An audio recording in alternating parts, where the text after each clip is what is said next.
Hey y'all, good to see you again. It's Tuesday, the September 18th.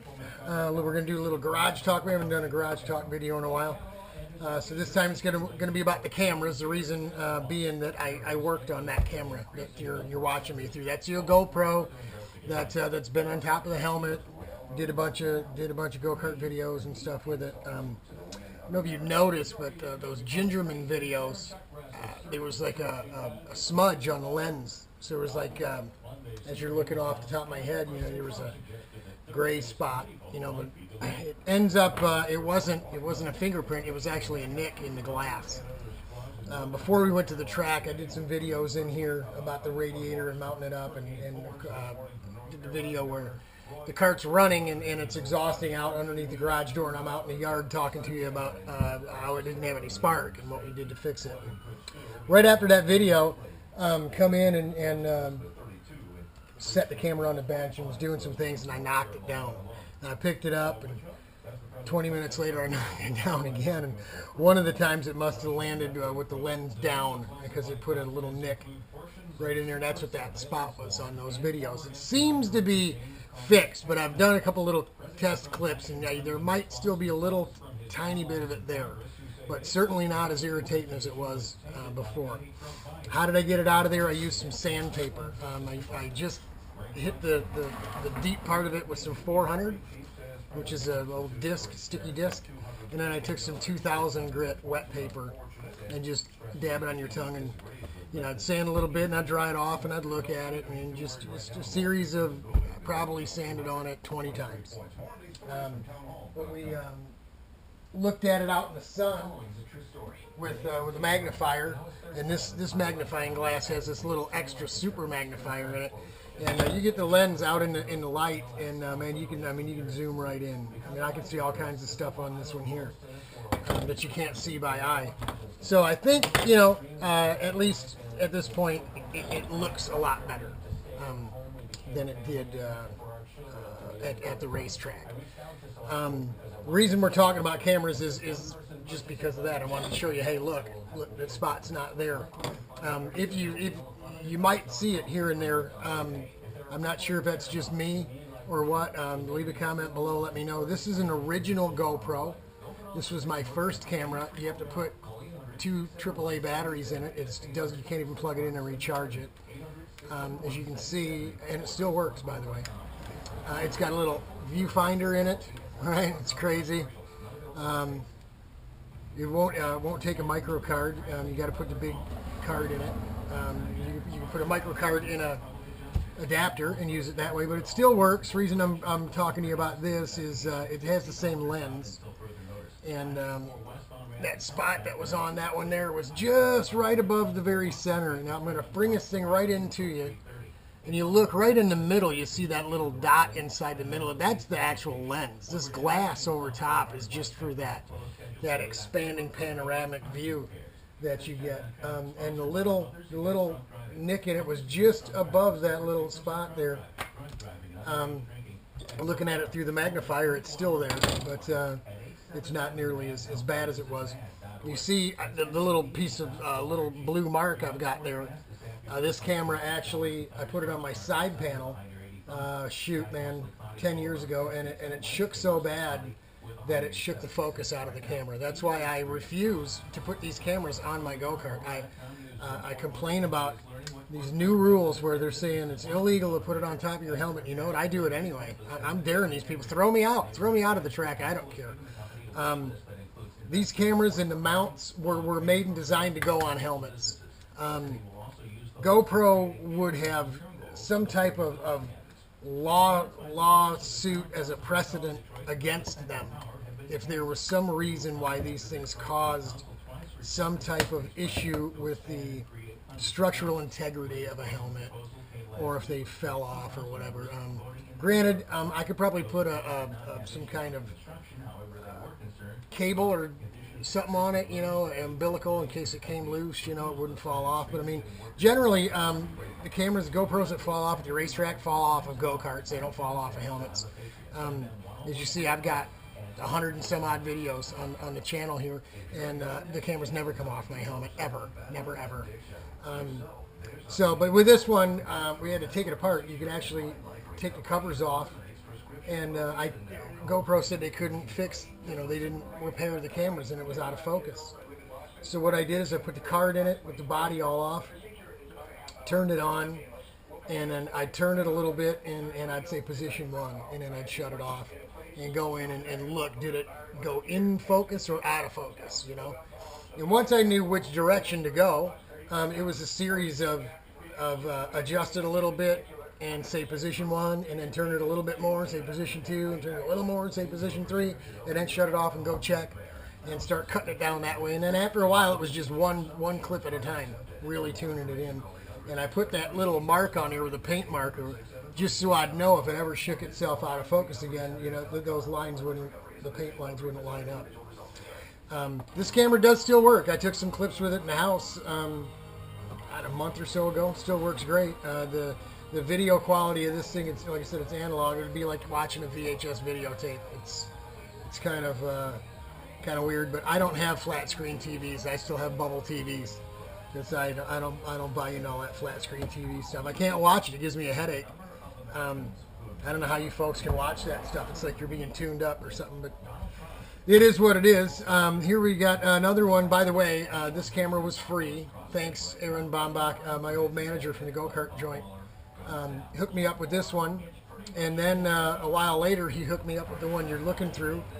And then shortly after I got that one, he hooked me up with the Viocam too. So I've been blessed. Aaron is a very generous fella. I don't know if he wanted to know exactly what it was I was doing on my days off from the go-kart place or what, but he's the one that really got me into the importance of videotaping your racing. He's a race car guy. He understands how much you can learn by watching your videos, even old ones, over and over and over again. So thanks for that, Aaron. Appreciate it, man. This here is, I got this one for free as well. This one I got from my buddy Larry Rumsey. It's an Emerson. I think this is probably a $30 or $35 camera. You can buy these things everywhere. What's wrong or bad about this particular camera is the sound is terrible. In the case, you can't hear anything. It doesn't have holes in it like a GoPro does, camera case. I suppose we could put holes in it, but I think even just holding the camera itself and using it and talking to it like I am with you, the sound was terrible. You could barely hear it. Another thing about this camera is the zoom. This camera is literally right now, you're about 1.5 feet from my face. With this camera, you would, standard setting, you'd be like right here. Okay, it's like really super zoomed in as a standard setting, and you can't zoom these cameras. I tried using this the weekend Larry gave it to me. I put it on my side panel at MIS, and it was so zoomed in, you couldn't really, you could tell it was on the go-kart because you could kind of hear the engine, but you couldn't see off into the distance. You just couldn't see me going around the track. You could see part of the bodywork in the foreground, but you could literally see the aggregate in the asphalt. You could see the stones and rocks and stuff. That's how highly zoomed this is. So what would this be good for? I really don't know. Yeah, I don't think it'd be any good for a helmet camera either, but maybe I could get Chuck to take some film from the pit lane with it. What do you think about that? We could give it a try. The quality isn't all that great, but then again, we were trying to record something relatively up close with a camera that's zoomed way in. So the reason we didn't get you any video from the Viocam here that we sent out to get fixed, by the way, was we had an issue with what they call the camera head. The head is the lens and the wire and the connector that connects to the camera. They put a new circuit board in the camera. They said a board had gone bad, that's why it wasn't working. And they sent me a brand new head, which was a new lens with the new wire and everything. I was pretty excited about that. I thought, wow, I got a brand new camera. Again, not a bad gig when you get them for free. And this is new. This is a $700 or $800 camera, man. This thing wasn't cheap.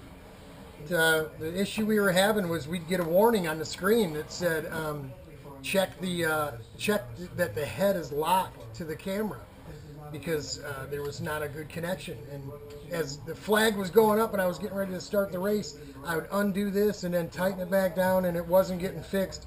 So I just took the lens and everything right off the helmet, told Chuck, you know, take it back to the trailer. I'll stop in about 4 or 5 laps, wave at me, and I'll come and have you snap the GoPro on my head and we'll get some film.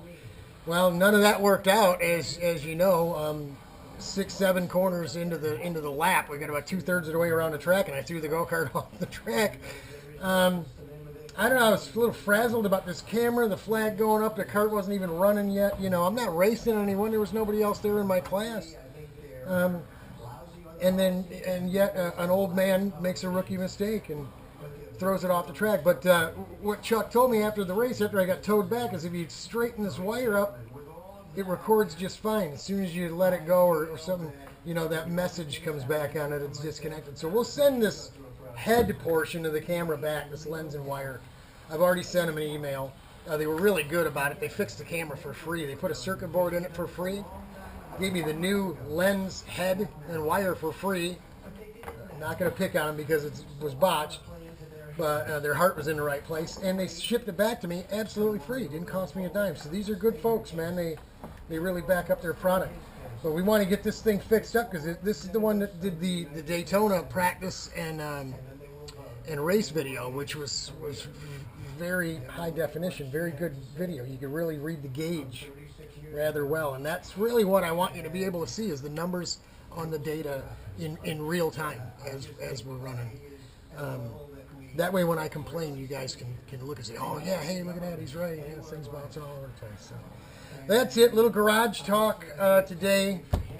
Little update, went to the hospital yesterday, had an ultrasound on my gallbladder.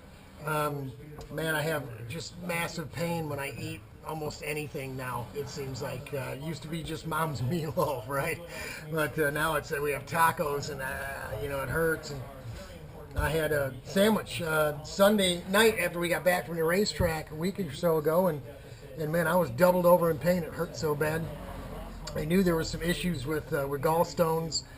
After I got the imaging back, the doctor looked at the imaging from the DVT, the blood clots, and the possibility of the embolisms being in my heart and my lungs. They had to get that imaging done, and it just cut off my gallbladder. You could just see about half of it, I guess, in the image, and from the half you could see, it was loaded with stones. So the doc says, hey, let's send you in and get you an ultrasound. It'll take 5 minutes, which it did. I was in and out.